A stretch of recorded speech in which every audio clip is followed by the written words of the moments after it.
Saudações, meus jovens, tudo bem com vocês? Eu espero que estejam todos bem. Hoje apresento para vocês a peculiar história do sitiante Arlindo Gabriel dos Santos, um homem do campo, idôneo, que viveu um fantástico caso de abdução. Sou César do canal Aliena Mundi. Esse é um dos casos mais importantes da ufologia brasileira. Ocorreu em Baipende, no sul de Minas Gerais, em 16 de maio de 1979.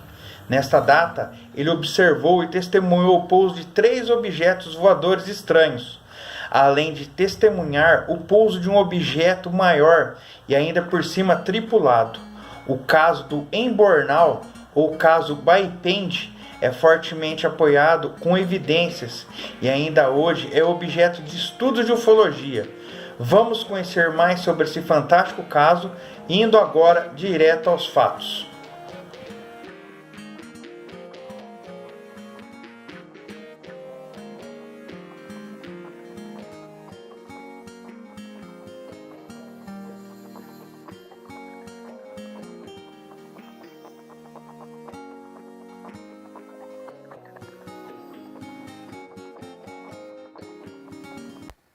Em 16 de maio de 1979, por volta das 8 horas da manhã, Arlindo saiu com mais 2 amigos para caçar no alto da serra.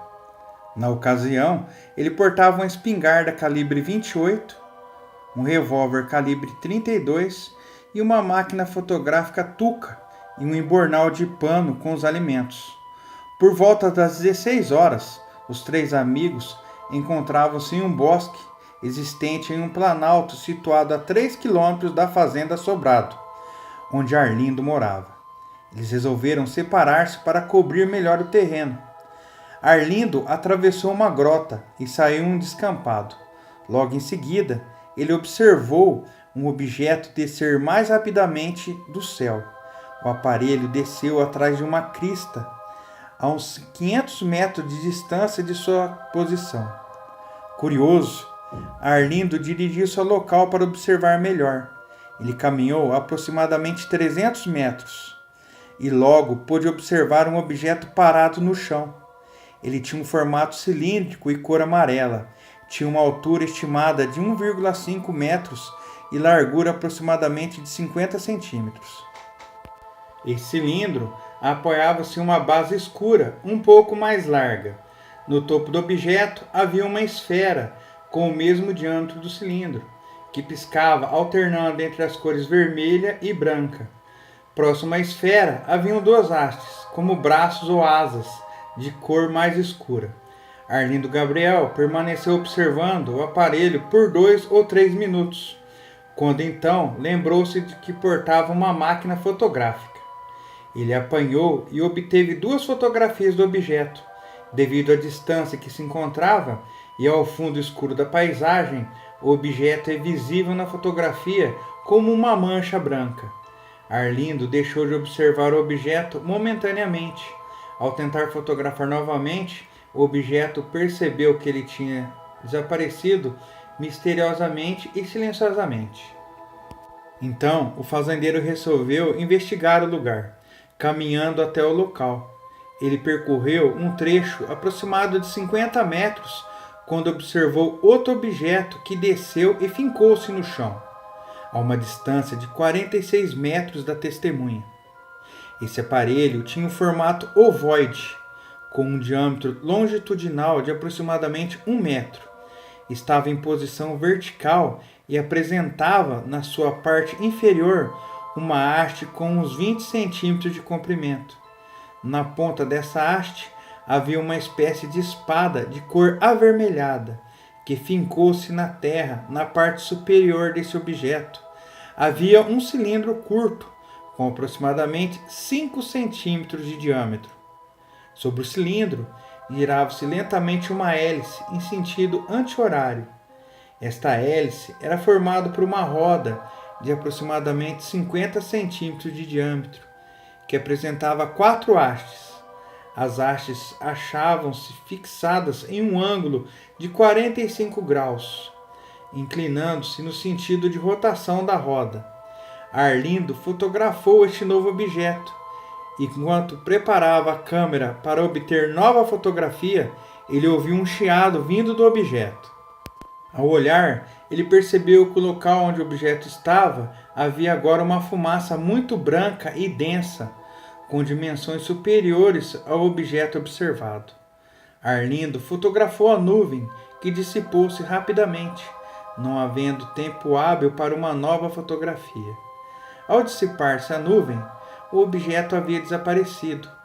Intrigado com quem acabava de presenciar, Arlindo resolveu procurar seus companheiros para comentar os fatos. Então ele seguiu à direita do descampado, mal caminhou 10 metros e observou um terceiro objeto, que pousava a uns 80 metros de distância da testemunha. Esse objeto, que pousou com uma certa força no chão, tinha a forma de um barril com aproximadamente 1 metro de altura. Era listrado em vermelho e branco, tendo o topo e a base algo em torno de 20 ou 30 centímetros de diâmetro. A base estava assentada em um cilindro escuro, com aproximadamente 25 centímetros de altura por 15 centímetros de diâmetro. Na parte superior do cilindro, uma posição horizontal, havia uma hélice que girava lentamente em sentido anti-horário. Tal aparelho balançava de esquerda para a direita sobre a base, como se fosse cair. Após o objeto parar estático no solo, a hélice também parou de movimentar-se. O corpo do objeto apresentava um movimento curioso, aumentando e diminuindo rapidamente a parte mais larga de seu corpo, lembrando movimentos respiratórios. Arlindo fotografou esse novo objeto por 3 vezes. A primeira mostrando o objeto em seus últimos movimentos. A segunda e a terceira fotografia mostrando o objeto já estático no solo. O tempo entre uma fotografia e outra foi aproximadamente 1 minuto e meio. Arlindo resolveu buscar seus companheiros, se afastando do local. Ele havia caminhado aproximadamente 10 metros quando ouviu um barulho estranho, definido por ele como um motor afogado.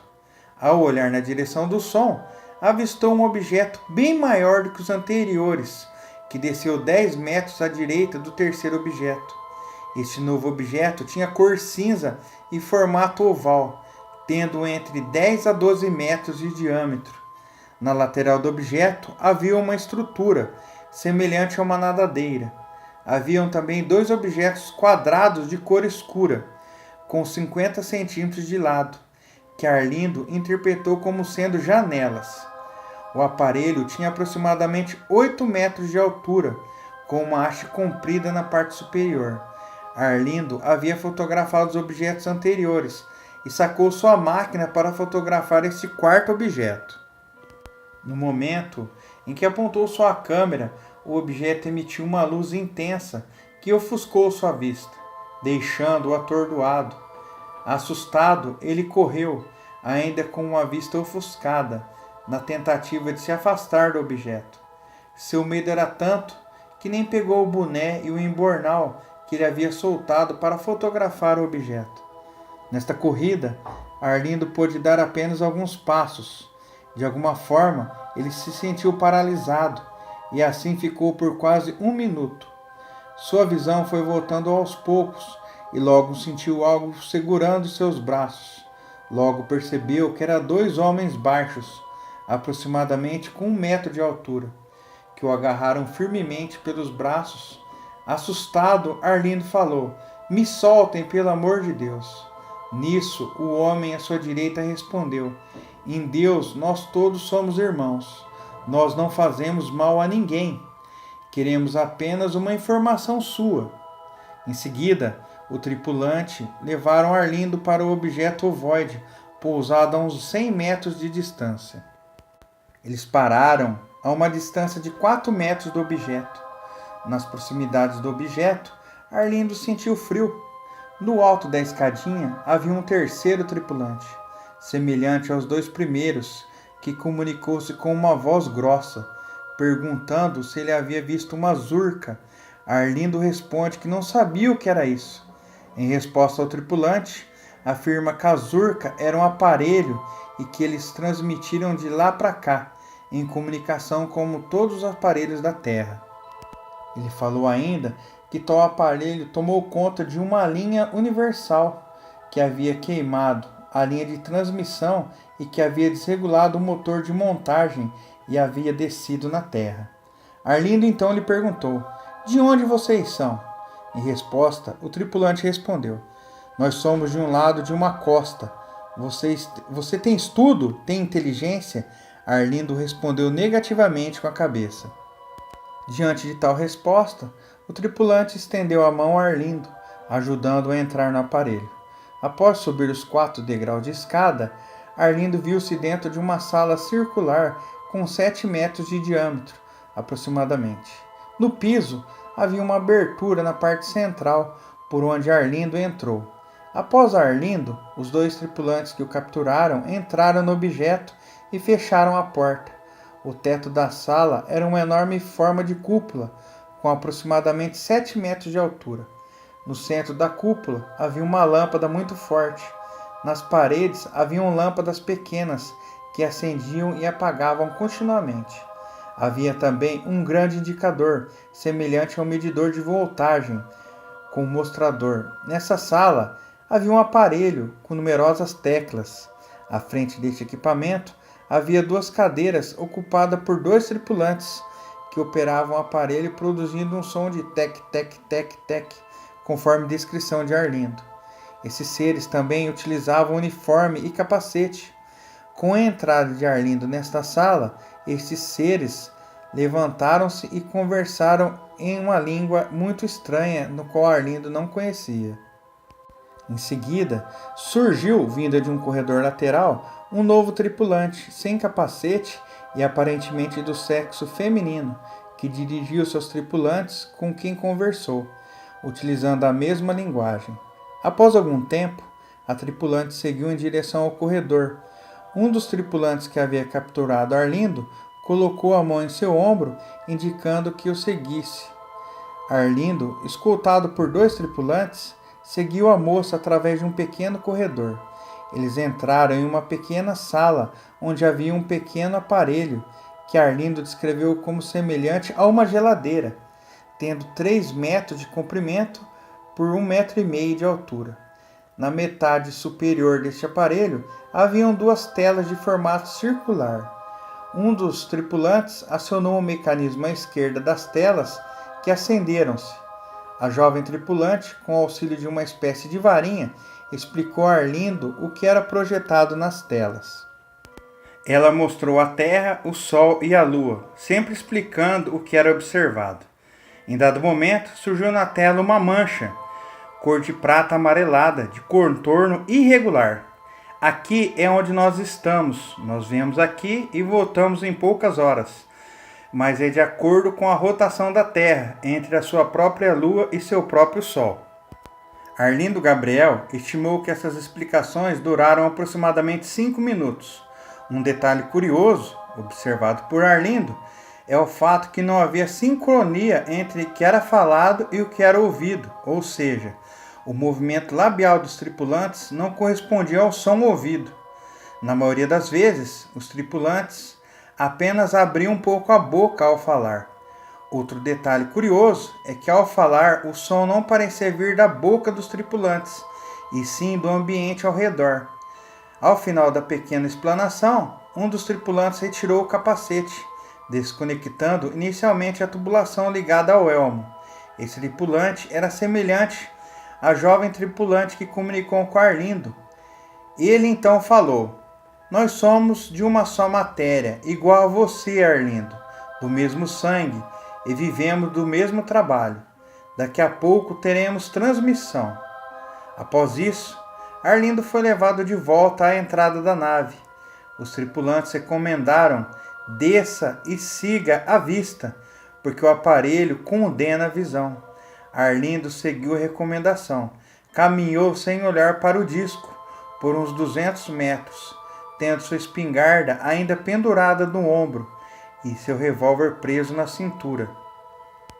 Ele caminhou com dificuldade, sentindo seus ombros um pouco presos. Após Arlindo caminhar aproximadamente 200 metros, seus movimentos voltaram ao normal. Ele então correu aproximadamente 300 metros, chamando pelos companheiros, que se encontravam ainda a uns 300 metros de distância à frente dele. Durante aproximadamente 20 minutos, não conseguiu descrever o que havia acontecido. Ele sentia uma sede intensa e acabou por beber aproximadamente 1 litro de água com uma fonte natural nas proximidades. Em seguida, ele relatou o episódio para seus companheiros, omitindo o contato com os tripulantes e a entrada no aparelho. Todos voltaram ao local do pouso do objeto, encontrando as várias marcas deixadas. O segundo objeto, que se transformou em uma espécie de fumaça branca, deixou uma marca circular de capim queimado. Havia também uma marca deixada pelo objeto em forma de piorra e as marcas do trem de pouso do objeto tripulado. Eles procuraram exaustivamente o embornal de Arlindo, onde ele havia deixado. Como não o encontraram, voltaram para casa. Ao chegar em casa, a esposa de Arlindo, Dona Terezinha da Silva Santos, constatou que os olhos da testemunha estavam avermelhados. Nos 3 dias seguintes, Arlindo sentiu dor de cabeça e seus olhos ficaram inchados. Além disso, Arlindo sofreu desânimo por alguns dias, sem alteração de apetite ou seu sono regular. Na mesma noite em que ocorreu o contato, Arlindo recebeu a visita de seu irmão, Jairo Esaú dos Santos, na ocasião com 54 anos.